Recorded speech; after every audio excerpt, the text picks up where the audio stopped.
ಕರುನಾಡಿನ ಮುದ್ದಿನ ಕಂದನ ಪಯಣ ಶುರುವಾಗಿದ್ದು ಎಲ್ಲಿ? ನಾವೆಲ್ಲರೂ ಹೆಮ್ಮೆಯಿಂದ ಕೊಂಡಾಡುವ ಅಪ್ಪು ಜನಿಸಿದ್ದು ಮಾರ್ಚ್ 17, 1975. ತಂದೆ ಗಾನ ಗಂಧರ್ವ ಡಾಕ್ಟರ್ ರಾಜ್ಕುಮಾರ್ ಮತ್ತು ತಾಯಿ ಪಾರ್ವತಮ್ಮ ರಾಜ್ಕುಮಾರ್.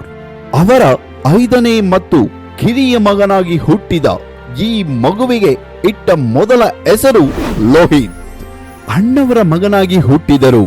ಈ ಬಾಲ ಪ್ರತಿಭೆ ತನ್ನ ಸ್ವಂತ ಶಕ್ತಿಯಿಂದಲೇ ಇಡೀ ಕರುನಾಡಿನ ಜನತೆ ಮನಗೆದ್ದರು.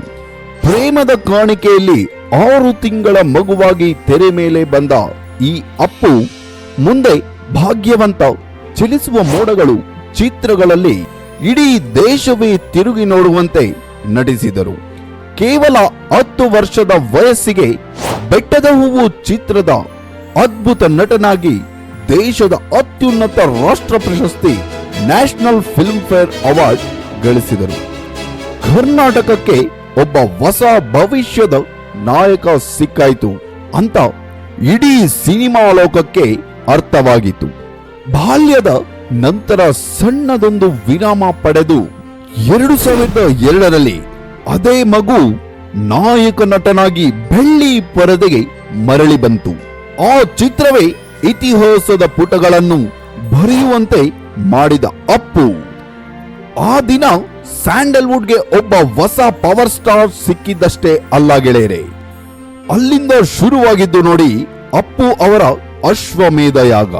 ಅಭಿ, ಆಕಾಶ್, ಅರಸು, ಮಿಲನ, ವಂಶಿ, ಜಾಕಿ, ಹುಡುಗರು ಮತ್ತು ಬಾಕ್ಸ್ ಆಫೀಸ್ ಧೂಳಿಪಟ ಮಾಡಿದ ರಾಜಕುಮಾರ. ಆದರೆ ಪುನೀತ್ ರಾಜ್ಕುಮಾರ್ ಅವರು ಕೇವಲ ಒಬ್ಬ ಪವರ್ ಸ್ಟಾರ್ ಆಗಿದ್ದಕ್ಕೆ ನಮಗೆ ಇಷ್ಟವಾಗಿಲ್ಲ.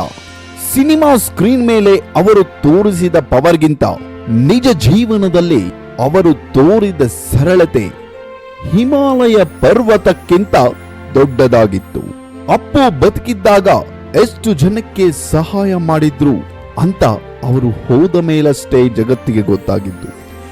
ತಾಯಿಯ ಹೆಸರಿನಲ್ಲಿರುವ ಶಕ್ತಿಧಾಮದ ಮೂಲಕ ಸಾವಿರಾರು ಹೆಣ್ಣು ಮಕ್ಕಳಿಗೆ ಅಪ್ಪನಾಗಿ ಆಸರೆಯಾದರು.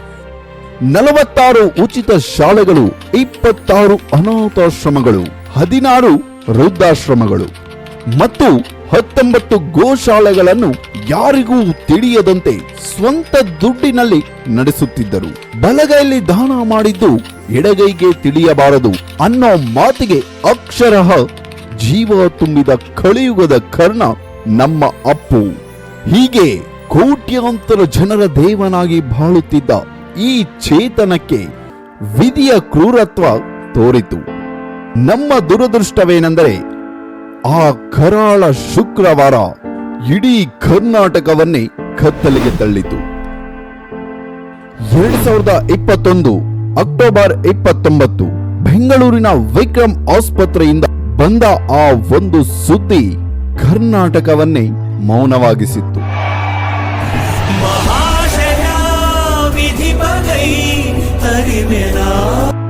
ಕೇವಲ 46ನೇ ವಯಸ್ಸಿಗೆ ನಮ್ಮ ಪ್ರೀತಿಯ ಅಪ್ಪು ಕೋಟಿ ಕೋಟಿ ಅಭಿಮಾನಿಗಳನ್ನು ಅನಾಥ ಮಾಡಿ ಇಹಲೋಕ ತ್ಯಜಿಸಿದರು.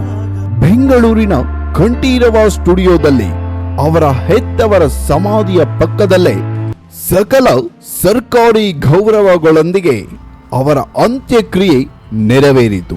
ಅವರು ಸಾಯುವಾಗಲೂ ಇಬ್ಬರಿಗೆ ಕಣ್ಣುಗಳನ್ನು ದಾನ ಮಾಡಿ ಅವರ ಬದುಕಲ್ಲಿ ಬೆಳಕಾದರು. ಅಪ್ಪು ಅವರ ಈ ನಿಸ್ವಾರ್ಥ ಮತ್ತು ಆದರ್ಶ ಬದುಕಿಗೆ ಗೌರವ ಸೂಚಿಸಿ ಕರ್ನಾಟಕ ಸರ್ಕಾರ ಅವರಿಗೆ ಮರಣೋತ್ತರವಾಗಿ ರಾಜ್ಯದ ಅತ್ಯುನ್ನತ ನಾಗರಿಕ ಪ್ರಶಸ್ತಿಯಾದ ಕರ್ನಾಟಕ ರತ್ನ ನೀಡಿ ಗೌರವಿಸಿತು. ಗೆಳೆಯರೇ, ದೇಹಕ್ಕೆ ಮಾತ್ರ ಸಾವು, ಆದರೆ ಅಪ್ಪು ಅನ್ನೋ ಆ ದೈವಿಕ ನಗುವಿಗೆ, ಆ ಆದರ್ಶಗಳಿಗೆ ಈ ಭೂಮಿ ಇರುವವರೆಗೂ ಸಾವಿಲ್ಲ. ಇವತ್ತು ಕರ್ನಾಟಕದ ಪ್ರತಿಯೊಂದು ಹಳ್ಳಿಯ ಮನೆಯಲ್ಲೂ, ಆಟೋಗಳ ಮೇಲೆ ಸಹ ಪ್ರತಿಯೊಬ್ಬ ಕನ್ನಡಿಗನ ಹೃದಯದಿಂದ ಅವರ ಫೋಟೋ ಕಾಣಿಸುತ್ತದೆ. ಕೊನೆಯದಾಗಿ ಒಂದು ಮಾತು, ಜೊತೆಗಿರದ ಜೀವ ಎಂದಿಗೂ ಜೀವಂತ. ಇಂತಹ ದೈವ ಮಾನವ ನಮ್ಮ ಕರ್ನಾಟಕದಲ್ಲಿ ಹುಟ್ಟಿದ್ದಾರೆ. ನಮ್ಮ ಕರ್ನಾಟಕ ನಮ್ಮ ಹೆಮ್ಮೆ. ಎಲ್ಲರಿಗೂ ಧನ್ಯವಾದಗಳು ಸ್ನೇಹಿತರೆ. ಮುಂದಿನ ವಿಡಿಯೋದಲ್ಲಿ ಸಿಗೋಣ. ಅಲ್ಲಿ ತನಕ ನಗ್ತಾ ಇರಿ, ನಗಿಸುತ್ತಾ ಇರಿ. ಜೈ ಹಿಂದ್, ಜೈ ಕರ್ನಾಟಕ. जय भारत जननीय